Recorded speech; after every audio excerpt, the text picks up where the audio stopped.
Sa ibang balita, 6 na natitirang pulis na suspect umano sa pagnanakaw at panggagahasa sa grade 9 student sa Cavite sumuko na ayon sa PNP.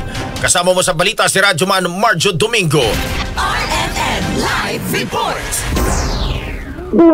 Sumuko na sa mga otoridad ang 6 na natitirang pulis na suspect umano sa pagnanakaw at panggagahasa sa grade 9 estudyante sa Cavite. Matatandaan na nasa kabuoang 14 na pulis ang sangkot umano sa nasabing issue at nauna nang sumuko ang 8 dito. Sa pulong balitaan na ginanap sa Campo Crame, sinabi ng Philippine National Police Acting Chief Police Lieutenant General Jose Melesio Nardates Jr. na hawak na nila ang 6 na natitirang at large na suspect na mga tauhan ng Philippine Drug Enforcement Agency. Ayon naman kay PDOG Director Police Colonel Elmer Ragay, na sa 14 na mga sangkot ay isa lamang dito ang nakasuhan ng rape, kung saan ito ang team leader na may ranggong Lieutenant Colonel.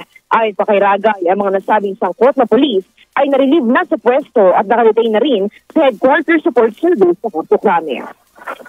Our protocol and directive, officially narinig na po sila sa PNP Day.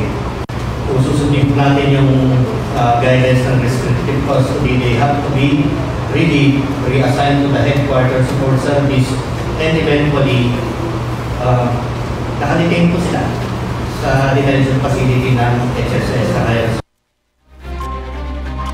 Matatandaan ang babaeng biktima ay nobya ng lalaking subject ng mga nasabing police personnel ng PDEG sa operasyon patungkol sa illegal na droga at tinuturing na isang high-value individual. Nang hindi makita ang hinahanap nilang subject ay tinangay raw umano ng mga nasabing police ang motor at cellphone ng babaeng biktima tsaka ginawa ang nasabing pangahalay.